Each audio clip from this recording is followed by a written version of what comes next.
Welcome to the Lock Shop with Nielson and Hustler.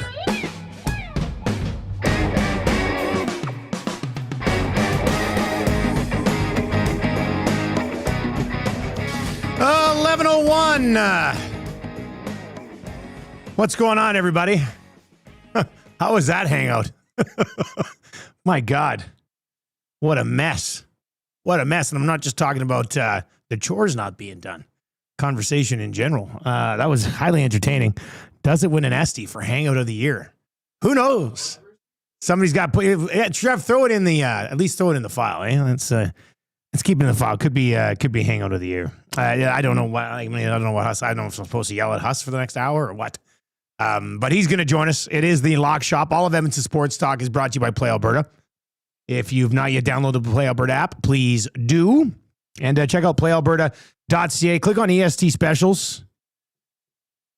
Every single day we'll have those bad boys loaded up for you. Got a couple in there already. Should have the grandest of parlays from the den at some point. What do we got so far? Well, that Hangout special went up quick too. All right, so here's what we've got. We've got the teaser from a couple of days ago. Rams minus 4.5, Bears plus 7, Jags plus 7, Niners plus 10.5, Pats plus 2, Steelers plus 9. That's plus 525. Early bird bet, and we've hit 3 of these bad boys in a row. Now, this is a little bit different because it's going to stretch through the weekend, hopefully into Monday night. Rams, Bears, and Texans all to win, plus 302. And the EST Hangout special, the Hoosiers, minus 6.5, boosted to plus 180. So we've got that for you as well. So heavy football slate today. Maybe we'll try to throw out some other stuff tomorrow before that game. You can text us anytime, 780-218-9999, 780-218-9999. That text line must have been absolutely hopping during the hangout today. It was it was something, and I don't think anything really got sorted out. What I do think is that might be best if we just stream the next chore draft. Right, we're gonna have a staff meeting on the 21st, in which chores will be redrafted. Might have to stream that. Okay, we can just hop over here after the draft, hop in the studio, and just rotate through. Like I could sit there as the host and just rotate people through one by one. Yeah, that could be good. Okay, like the wide shot idea. Next up. Yeah, wide shot like me here. Okay, let's bring in first overall pick in the draft. Just Hernan, where are you going? Yeah, I think that's probably what we'll do. Easier than trying to set up a whole stream in the boardroom or somewhere else, right? Like I like it. I think that probably makes sense. Be nerve-wracking. A little bit controversial. Yeah, you flew under the radar pretty good there with your dusting. I mean, I feel like I'll dust Monday. I don't like. I'm not under any pressure to like do it right now. Yeah, of course not. Like I feel like vacuuming yesterday. Yeah, like I feel like I've been doing my part. Did it right before the holidays there. So yeah, I was thinking I'll probably come in Monday and I'll dust around. I know Hernan was already. Hernan's going around the office with his finger going like this, trying to get Trev in trouble. Can you believe that? The audacity from a guy that doesn't vacuum. The guy who started this entire controversy is going around trying to sewer you. Yeah. Never seen anything like it in my entire life. That was kind of rude. Spency5 says, I'm not sure Coob can handle the pressure of a live chore draft stream. I do like the idea of him coming in, sitting here, and then passing out like a scared goat. Coob, who you taking? Done. So that's panic, on the radar. Panic. Washroom. I'll do washroom. Yeah, we'll see. Kevin Van Dassler says, quick fix to cleaning, assign and schedule the tasks. See, I don't want to do that. I'll have fun with the draft, and I just want people to do their jobs. Shouldn't to the have point to. Where, like, if I saw something that was incredibly dusty, I'd be like, Trev, you got to dust better. Yeah. Did you even dust here? It looks less dusty than it used to. Be honest with me. I got all around the desk area. Okay, yeah. See? So it looks nice. Thank you. All right, 780-218-9990. Big Maple says Hernan's trying to finally get his soccer waitlist revenge. And that would be on you there, man. All right, we've got a massive weekend coming up. We're gonna dive into that. We're gonna Huss's thoughts on the Jets and Oilers game last night. Boo Birds were out in the peg, so we'll definitely get to that.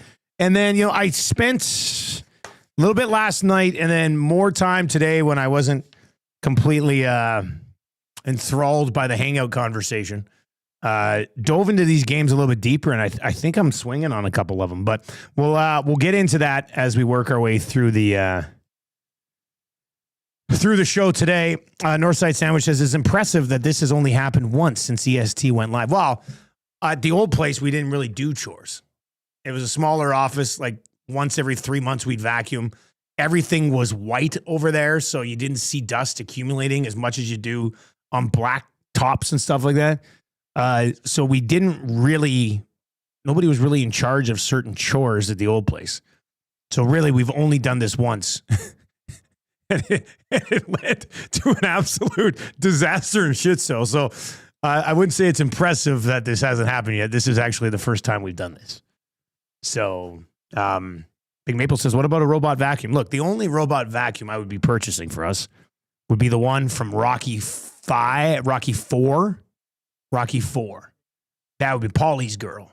That would be the only one. Outside of that, I mean, we put a Roomba in here. There's so many different cables and cords, safely laying all over the place that I'm afraid it would probably cause some issues. Plus, I mean, there's 11 of us.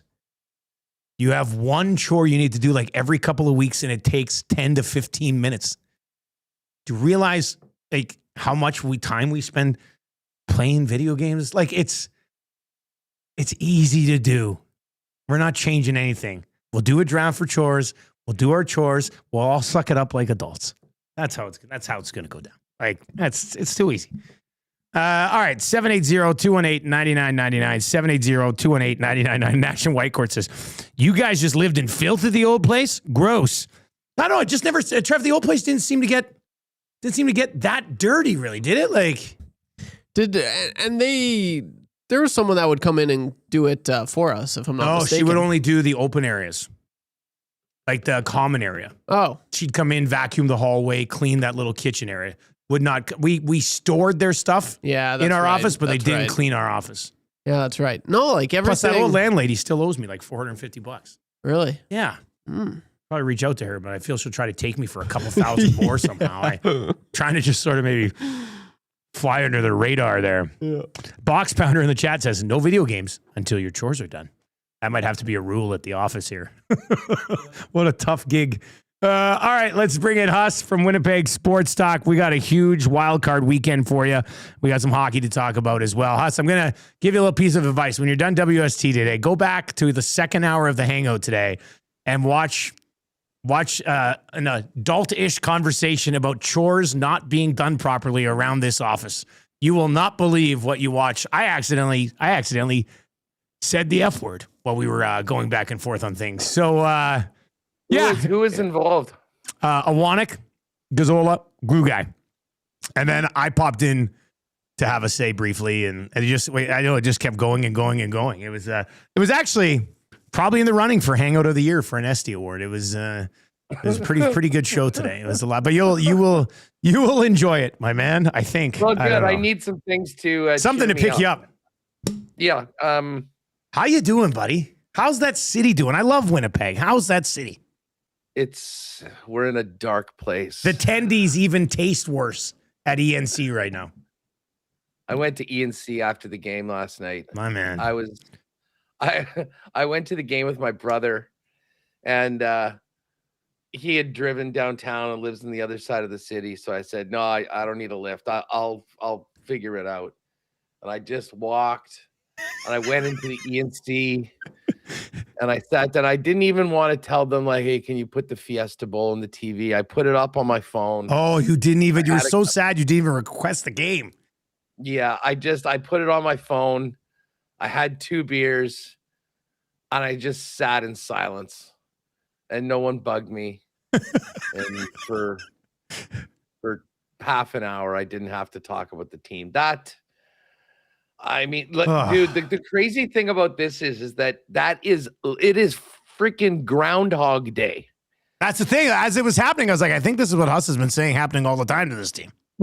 It is the exact same thing that's happened. Couple goal lead, almost get another one, give one up late in the period that makes it close. And then, but the bottom line is, and I'm sure you guys noticed, like I'm sitting at the game, and at one point the shots are 14-13. Yep. And then I look and the shots are 28-14. From the start of the second period, at one point, the Jets there was 18 consecutive shots for the Oilers. They scored 3 times, and we just had nothing. And listen, it's 2 shots on goal in the last 26 minutes, which is crazy. And even those were. And the funny thing is, right before the McDavid power play goal, the Jets had that shorthanded chance that almost went in. And I'll recount this on WST, but I will for you people. You people will enjoy it a lot more than my listeners and viewers will here in Winnipeg. I said to my brother, I'm like, oh my God, that was close. You know what's happening now. This is going in 5, 4, 3.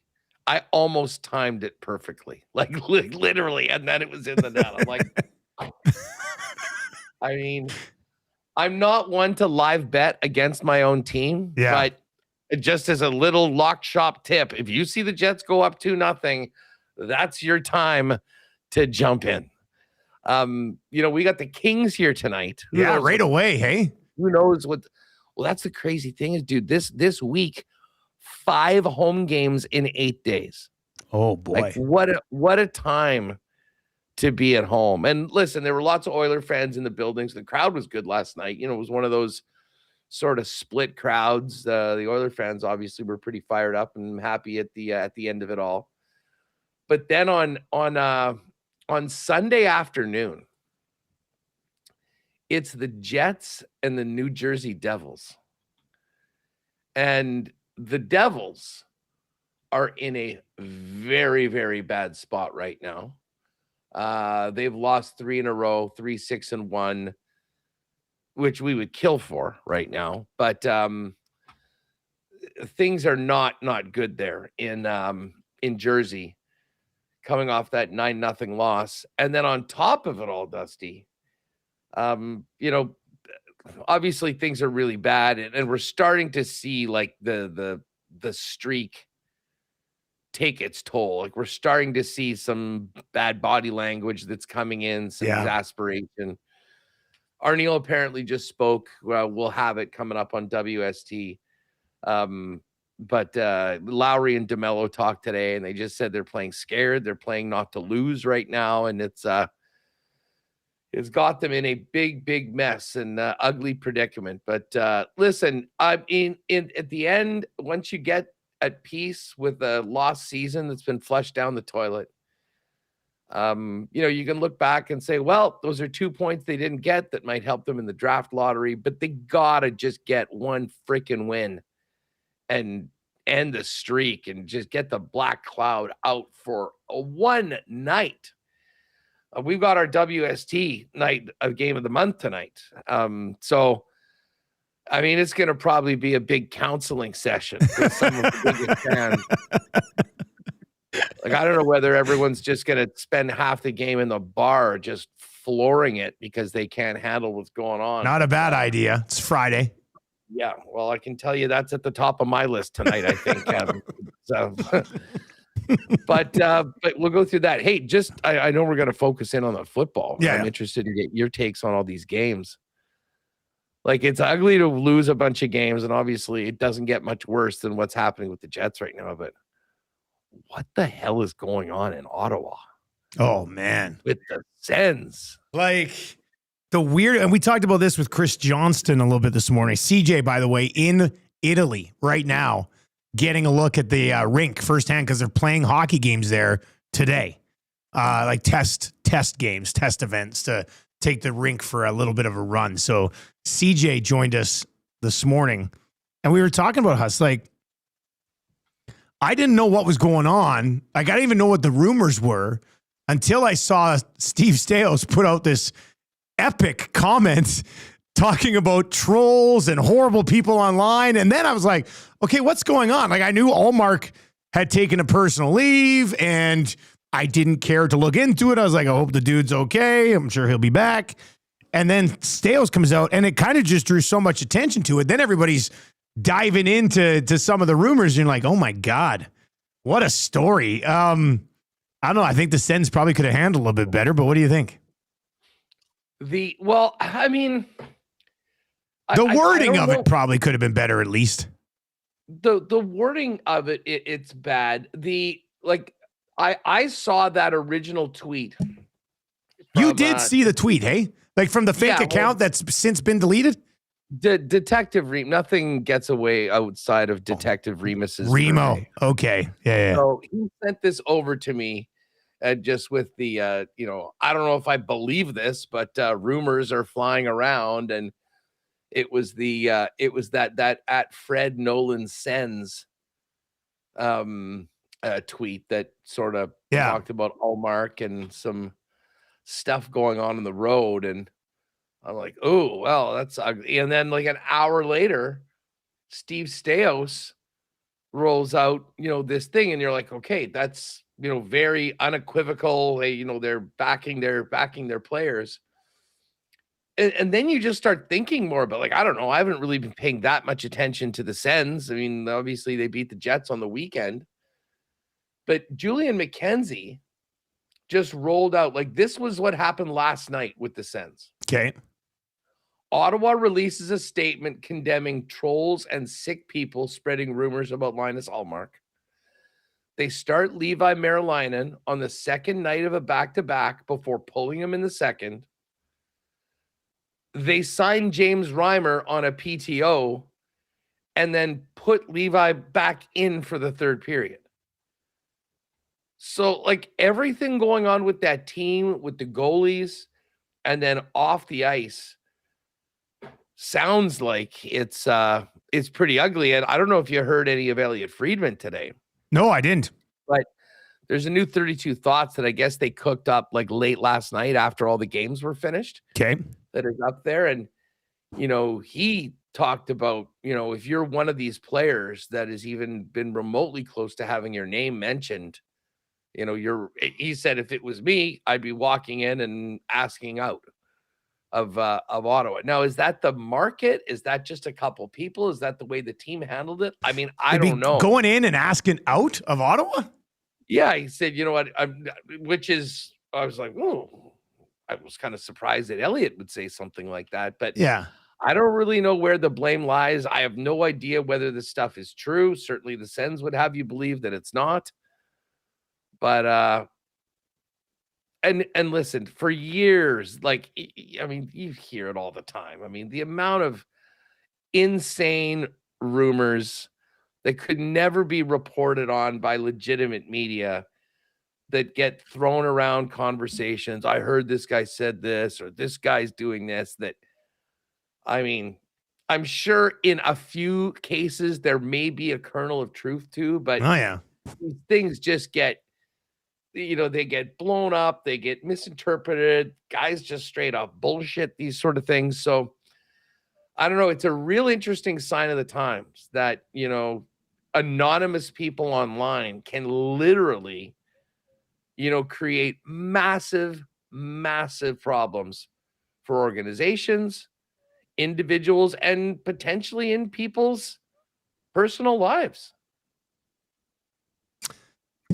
We'll see how it plays out from here. Like, do you think this isn't done, right? Like, you think this is all, you think Stais' statement sort of puts an end to it, and whoever needs to deal with whatever drama needs to be dealt with and now officially be dealt with behind the scenes, or because it's a Canadian hockey market, does it just keep going? Well, I mean, listen, I don't think anyone's going to be talking about it on broadcasts or on pre or post game shows, but fans probably will. I mean, the people on X, the Everything app, will certainly be throwing it around. And as long as he's not with the team and he's away for personal reasons and the team is losing, there's a lot to that. Well, Chris Johnson said today, now the one thing, because of this statement from the Sens, and because what it was saying was not true, that when Allmark comes back, he's probably going to face a few of these questions in his first media availability, right? So I don't know how they're going to sort through that, but a lot of eyes will be on it, I guess, at that time. But know very, what? unique situation there in Ottawa. Yeah, listen, weird. One other hockey note. Yeah. Did you hear about this report from Rick Dhaliwal in Vancouver? I retweet. I think I saw a bro tweet today that he still can't get. But was that the one where Vancouver tried to give Evander Kane back to Edmonton, and Edmonton was like, nope. Yeah, exactly. I was. Did you see the full report? Because I just saw the one tweet about it. Like, did it say it was for something, or were like I didn't see the official report? I just saw this like in the last little bit, and I was wondering whether there was a little bit more to it on the Edmonton side. Yeah, of things. no, that was the first I saw of it today. So listen, Evander's not a guy that has a long, like, he can come in and he can be Evander Kane and he can do some things. Maybe that'll help you on the ice for a bit. The EK9 act gets old quickly, I think, with a lot of individuals. And I mean, listen, he's older right now, and I mean, I don't know how much he's really able to help a team like Edmonton, but even if he was able to, I think they've had their time with the Evander Kane experience, and more. Yeah, I don't necessarily think you want to run that one back if you're the Oilers. I'm pretty sure. I think they thought that Trent Frederick maybe was going to come in and be like that sort of a role. He did drop him with Stanley last night. Like, I think I said this to you last year before he became an Oiler, but we hate that guy. I know. Like, he did, in my opinion, one of the more chicken shit things ever. We were embarrassing Boston last year, and he goes and goads David Gustafsson, a Swede who's never been in a fight, and gave it to him pretty good. So I was, I usually don't get that bloodthirsty at games, but if Stan wanted to give Frederick one more when he was sitting there cowering, saying, please no, Big Stan, I would have been fine with it. But I will give Frederick credit for a guy that's obviously getting a lot of heat right now, considering what the expectations were of him. Maybe not the smartest move, but certainly shows that he is willing and trying to do anything to be able to sort of help the club. Be interesting to see how that was, what the rest of the team felt about that, because obviously he was giving up a lot in that matchup against a dude that is, 6'7".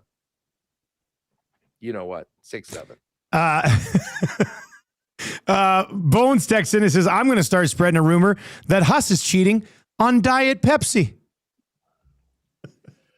Well, as I say, I've got evidence to the contrary. I was just going to say that was funny that you were actually taking a sip right as I read that text.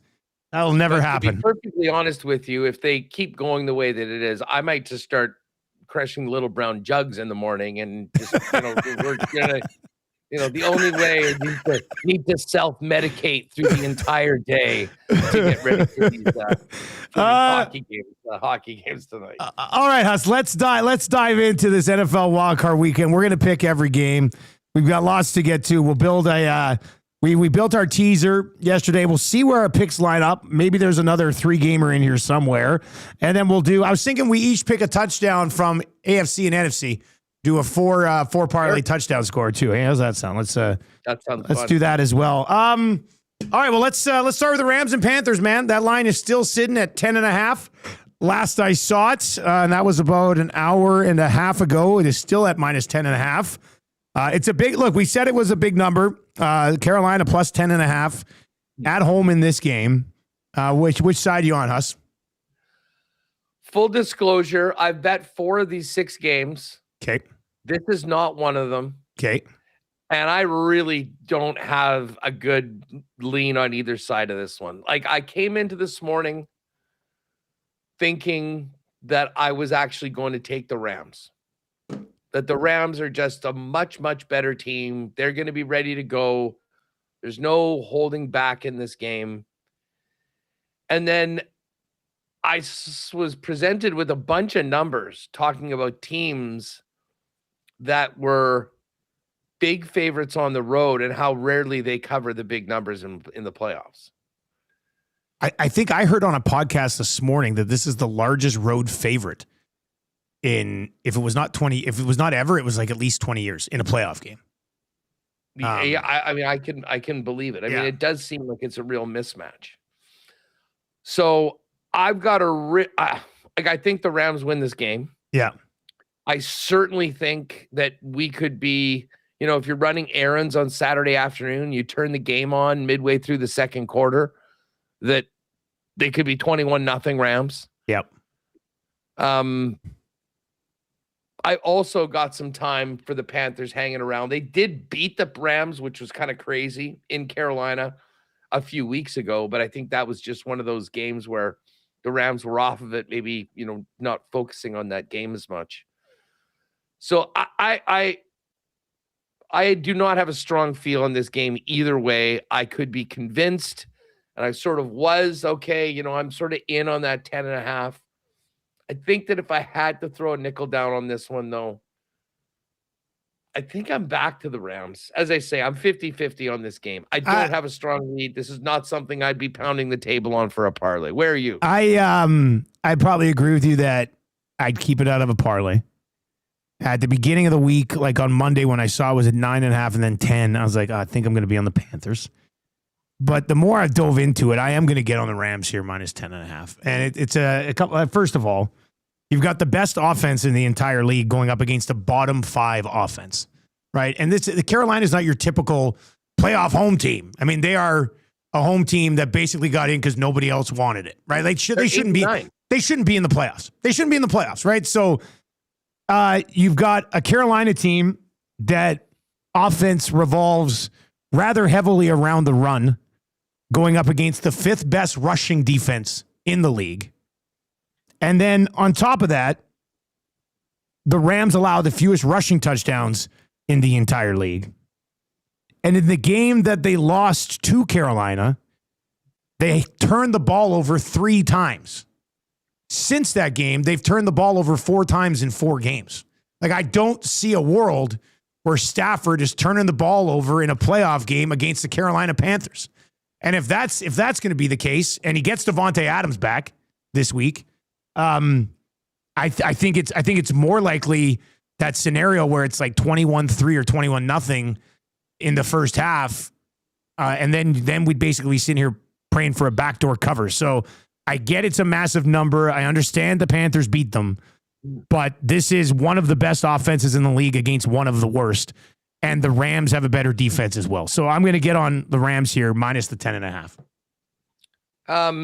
I do love and thinking that the Rams will be up, and not wanting to maybe open up their playbook very much and save most of it. I love the Kyron Williams rushing total of over 65.5. I was just kind of comparing the rush defenses of some of these teams. Carolina finished 20th in the NFL in that. And you have to respect their passing weapons and what Stafford's doing so much. I have a feeling this will be a great spot for Kyron Williams. Break a couple, maybe get into the end zone. But it certainly does feel like this is the right game to have as the appetizer, because it's the biggest spread. It's the least suspenseful, I think, result that we're going to be getting. And it's nice for the Texans, for maybe the first time in their playoff history, not to be playing in the Saturday afternoon game. That was exclusive territory of the AFC South winner for so long. And now the NFC South has popped in and said, we'll take it from here. And the Texans are coming up on Monday night. All right, so that's the first game of the week. Let's go Bears, Packers. The Bears are still 1-point dogs at home, Huss. Which side are you going to get on in this one? I am riding with the Packers here. I know Ben Johnson's done a hell of a job with the Packers this season. They've won a ton of close games. I like the completeness, like the how I just feel the Packers are a more complete team. Now, they do have some injuries, but the fact that it looks like their receiving core is going to be intact, I don't see Christian Watson on the injury report. And to me, he completely changes, the ability of Jordan Love to take the top off the field, and it makes everyone else tough around them. And then going back to that rush defense, Chicago, 27 out of 32. So, it gets cold. It's outside. It's playoff football. Like I wouldn't be surprised if the Bears are able to run the football a little bit on Green Bay, but I'm very confident that Green Bay will be able to run the football in Chicago. And that, I think, is going to make it very tough for that Bears defense. We saw what the Niners did to them a few weeks ago. When the Packers are on, they, I think, now I'm not going to say they're going to run away with this game, but the fact that it's basically a pick 'em, and I would bet that, if you want to, it's been one, I've seen a 1.5, which was where it started. And then it went back to, a lot of early money came in Chicago. But I like Jordan Love. I like Matt LaFleur. I like the Packers in this. And obviously there's a history as well of the Packers owning the Bears in situations like this. So I think Ben Johnson's done a great job. I think we'll see them continue to move forward, and we'll be talking about them in future playoffs. But for this year, I think we're going to see the road team, the 7 seed, the Green Bay Packers, win and set up a trip to Seattle to take on the Seahawks.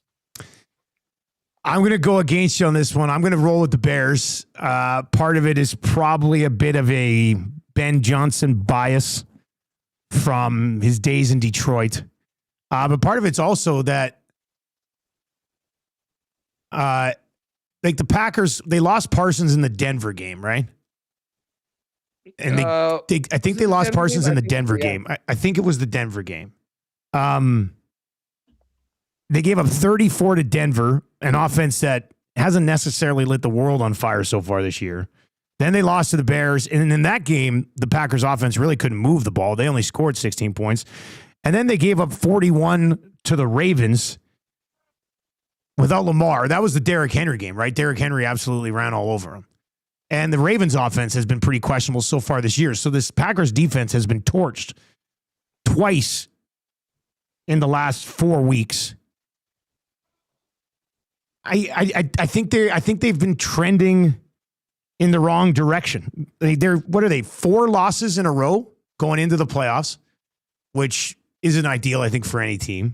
And the Bears you mentioned Packers have found, like the Bears have found ways to win close games and maybe even some games that they shouldn't have either. So I don't think the Bears are going to go on some sort of miraculous run, but I think with this Packers team, the way it is right now, at home, I think Chicago is going to be able to get it done. So, you can basically play this as a pick 'em. It's what is the line on just the money line right now? I saw it was around minus 120, minus 122. Yeah, I'm looking at the Bears plus 112, Packers minus. Actually, the line just moved to 2. I refreshed the page, and the Bears are now 2-point dogs at home at minus 108. So I'll take that. What's the money line? Plus 112 for Chicago. And Green Bay? Minus 132. Wow. So it's been moving. It's been moving in the last little while here towards Green Bay. I don't know if there's been any sort of news or update, or that's just some action coming in on the site, but that's where that one's at right now. All right, Hus. That makes me nervous because, as we've seen, and we'll talk about this with a couple of other games, including the Niners and Eagles, often when we've seen a line move one way. Yeah.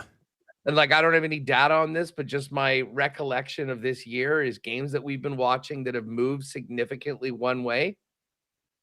The other side has seemingly won more often than not. So it's a great matchup. Rubber match, divisional rivalry for that Saturday night game. It should be a lot of fun. So we will start off on the opposite side of this one. Bills and Jags. You go first on this one. I'm interested as to where you're at. Look, Josh Allen versus the investment. Yeah, I am going to get on the Jags, but I'm not overly confident in the pick because I have a hard time believing we're coming in Monday saying Josh Allen lost in the first round of the playoffs and it's not to the Bengals, and it's not to Mahomes. Like I have a hard time believing that to be the case. But Jacksonville's defense has been so much better than what Buffalo's bringing to the table. If you look at defensively, I think I had some numbers defense. The Jags against the run. Wait, is this not the best rushing offense in the league against the best rushing defense in the league? I think Garofolo said that on our show this morning.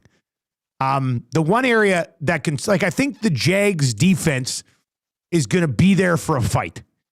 And the one area that concerns me a little bit is Trevor Lawrence has been absolutely amazing when there's a clean pocket, not under pressure. Hasn't been great under pressure. Buffalo can bring some of that. But Jacksonville is also a team that can get it going on the ground, which Buffalo can't stop. So I don't think, Josh Allen concerns me very much, but I am going to get on Jackson. Plus, the Bills haven't won. The last Bills road playoff game was against Dan Marino, the last road playoff game that they won. So I'm going to get on the Jags +1 at home against Buffalo. Yeah, listen, toughest game of the week, though, in my opinion. I mean, listen, this is another one of these, just like the Cleveland or the Green Bay Chicago game, which to me is basically a pick 'em.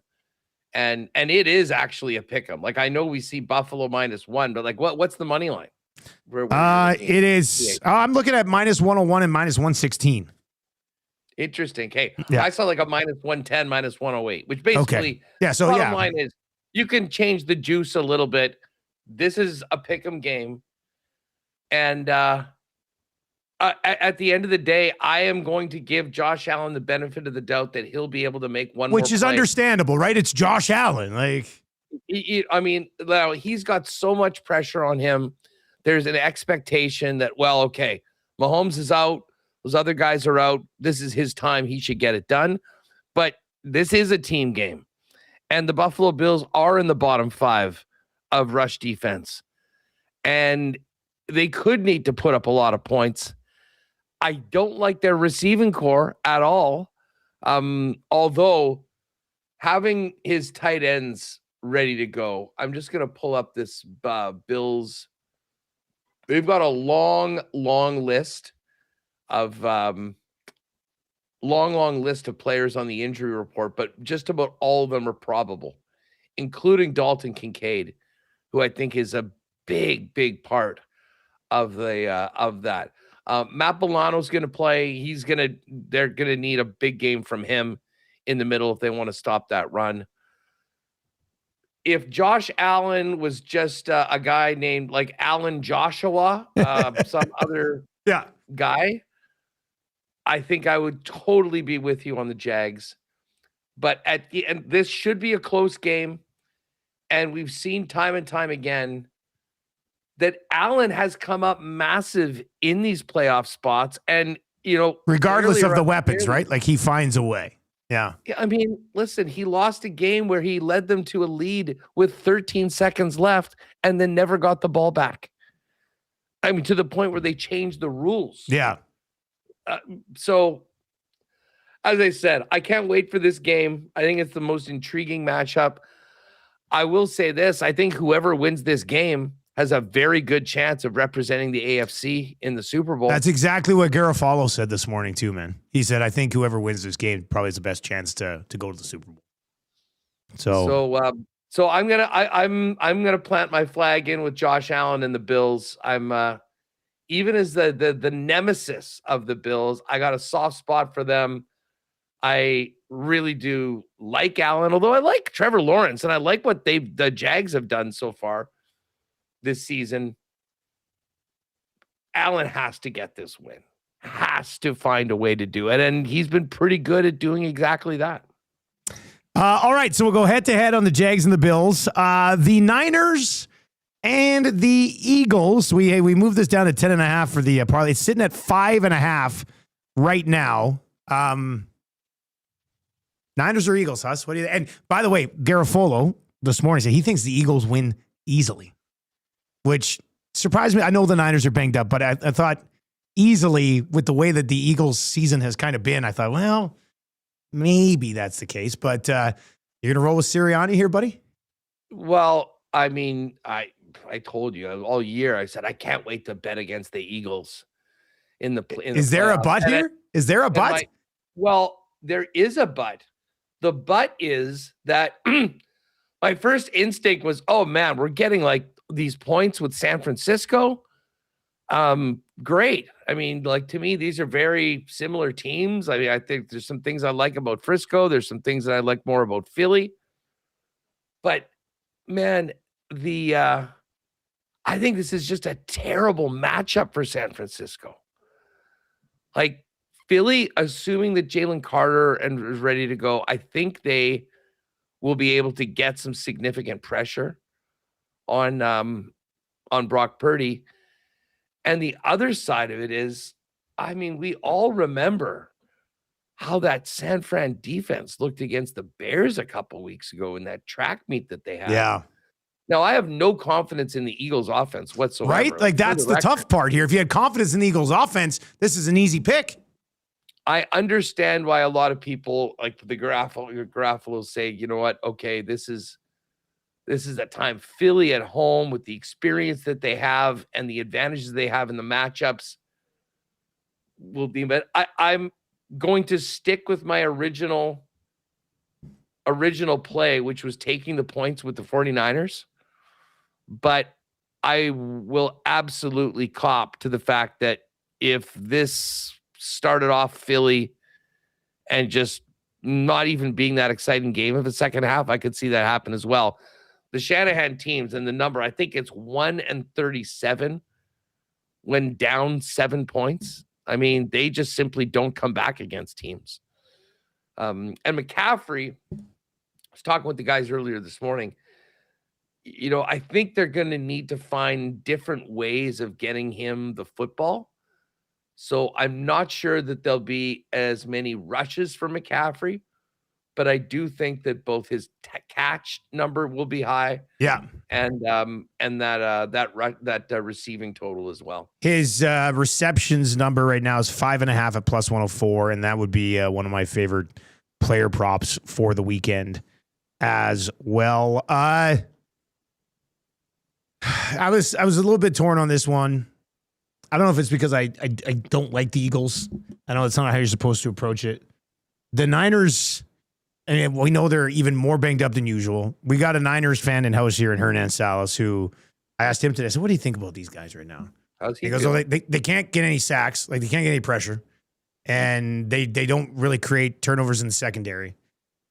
But, I mean, at 5.5, I think a combination of Shanahan, a little bit of Purdy magic sprinkled in there. Christian McCaffrey is going to need to have a huge game, but he's totally capable of it. And the fact that Philly has just sort of been like pretty good, but not great so far this year. And the fact that their offense just hasn't really, like, I get it. If your offense is rolling, you could go out and absolutely torch the Niners. But the Eagles offense hasn't really been playing that way this year, or living up to expectations for some of the weapons that they do have. So I'm going to ride with you on the Niners at plus 5.5. And I hope they're able to make it a close football game here. Any chance they pull off the upset, Huss? What do you think about that? I mean, totally. I mean, I think it all depends. I think we'll know probably in the first 20 minutes of this game. Yeah. I mean, if they get down early based on their history, I don't like their chances of, coming back in the second half. But I also think that Kyle Shanahan, who is a brilliant offensive mind, is going to be incredibly prepared for a defense where where their strengths are and what you're going to be expecting, and find creative ways to move the football. So this is the other game that I don't really have a strong play on, and that I have not bet individually yet. But for the purposes of what we're doing here, I'll ride with the Niners right now. But this is one that I don't have a strong play on, and I have not bet by itself. All right, so let's go to the Chargers and the Patriots. This line is sitting at 3.5. unless it's moved in the last 30 minutes. It was at 3. Yeah, so it's still at 3.5. Patriots minus 204 on the money line. Chargers plus 172. Huss, I know we were talking pretty highly about the Patriots. I'm assuming that's where you're going, even at this 3.5. I think this is a real tough spot for the Chargers. Flying across the country, playing an outdoor game in the cold at night. Listen, Justin Herbert is a hell of a player. And what he's been able to do without Rashawn Slater and without Alt this season has been incredible. I was talking to Feinberg, who knows literally everything about the Chargers, and he was mentioning he's really hoping that they've been keeping some things in the playbook that they haven't. They don't do a lot of short stuff. They don't do a lot of screens. And that's part of the reason why Herbert, more often than not, is kind of seen like running for his life. So when you break it down, there is a lot to like about this Charger team. And they do have a nice rush defense. They're top 10 in the league. But I just feel like the role that the Patriots are on, being at home, being outdoors. I mean, this is not a scenario that the Chargers are really used to or have been before. I know you can get it probably at around minus 125 if you just want to go on the 3. Yeah. But I actually don't mind the 3.5. I mean, this is one of my favorite plays of the week, New England. And if you want to just go money line, go for it. But I'm taking them to cover the spread, the 3.5. Yeah, I really want this. I really want this to be a Herbert game. Like there's a spot here for him to do something pretty impressive, and they've got O'Marion Hampton back. I think they'll mix him into the passing game a little bit. You mentioned they do have a top 10 defense against the rush, and Drake May's had a good year, but New England does like to run the ball.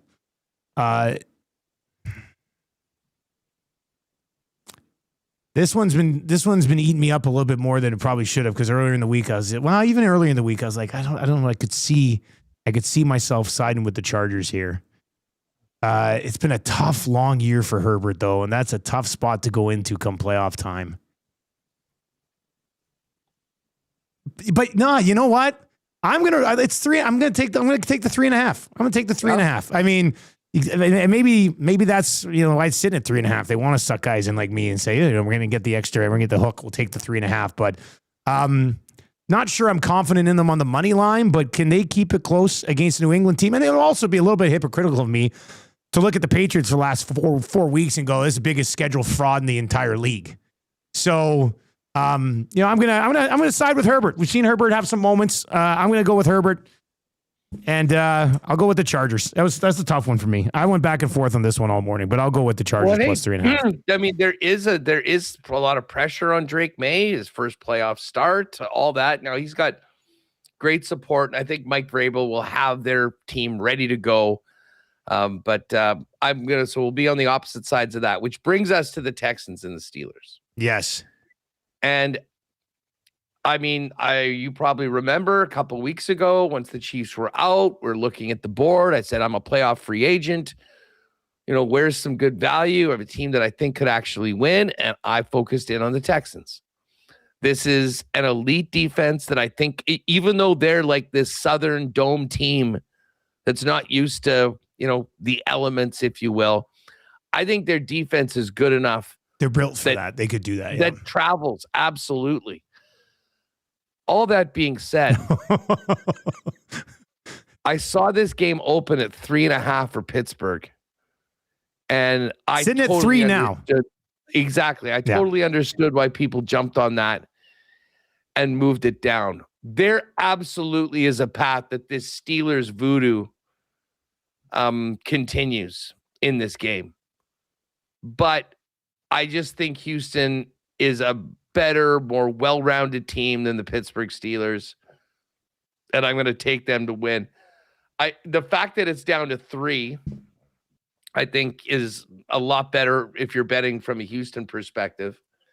And even if you want to take it to 2.5, to win. I mean, it's still kind of in and around minus 125, which it's just outside it. I looked at that myself this morning. Yeah. If you're putting a parlay together with the Texans or something like that, I might suggest you do that, because this could be a tight game. I mean, the under in this game, the total's 38.5, and I could see it being under. It's like I could see it being under too, game or something like that. Yeah, I'm with you on the Texans. To get DK back, and I wouldn't be surprised if we saw quite a few sacks. I think the punters will be busy. But like the Houston doesn't just have like a good defense. They've got the second best defense in the league against the run and the second best defense in the league against the pass. Like, it's not like, oh yeah, they're good at stopping the run, but you can throw on them. You can't do anything against this Houston defense.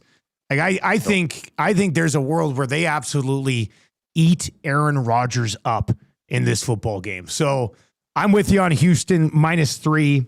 Okay, as far as a parlay goes, we're both on Houston. We're head-to-head on the Chargers. We're head-to-head on the Jags and Bills. We're head-to-head on the Bears and Packers. I don't think either of us are overly confident on the Niners, but we're on the Niners. Mm-hmm. And then I'm on the Rams 10.5, and you said you were kind of back and forth on that game, but probably on the Rams for the conversation here. Yeah. So was there some totals we could throw into this? Could we go Texans and then look at some totals maybe, or... We can go. We could take Texans to 2.5, right? Yeah. So we'll do Texans that. To 2.5. Do we want to take the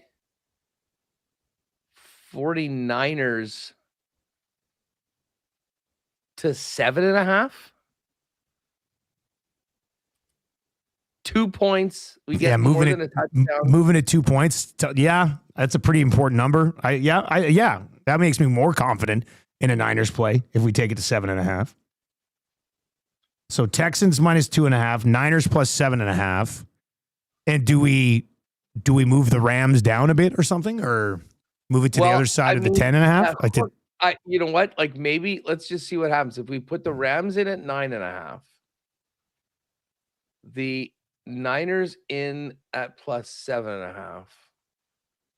And then the Texans -2.5.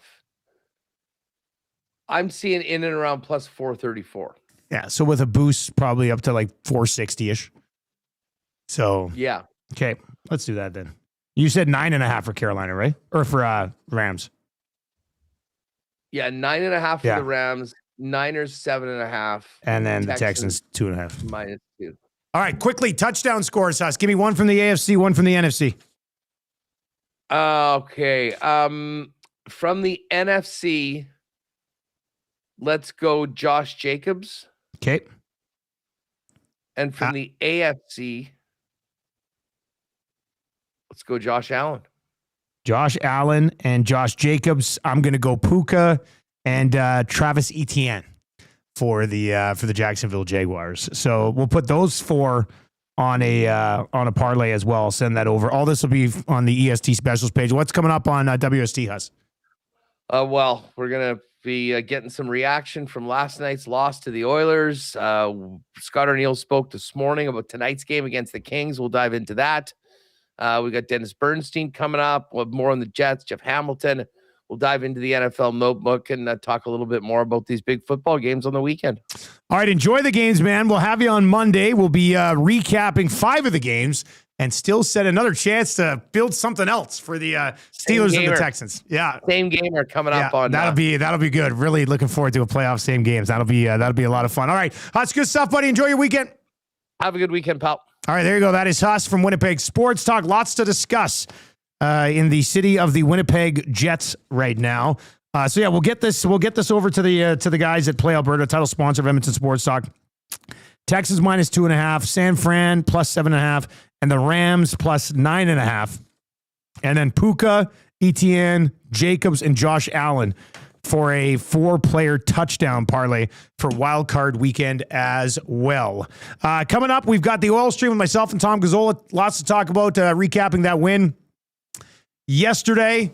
He's going to join us. That'll be for Boston Pizza, but that is going to do it. We've got Well, Jay's play of the day will still be popping up. I know the Hangout threw something up on the EST specials page at Play Alberta as well. What was that Hangout special? Hoosiers minus 6.5 against the Ducks. The early bird bet, Rams, Bears, and Texans all the win at plus 302. And then we've still got that 6-point teaser for wildcard weekend that we did in the Lock Shop earlier in the week. You can find that on the EST specials page as well. Lotto Max is at 55 million plus 6 Max Millions tonight. You got about 8.5 hours to buy your tickets for that.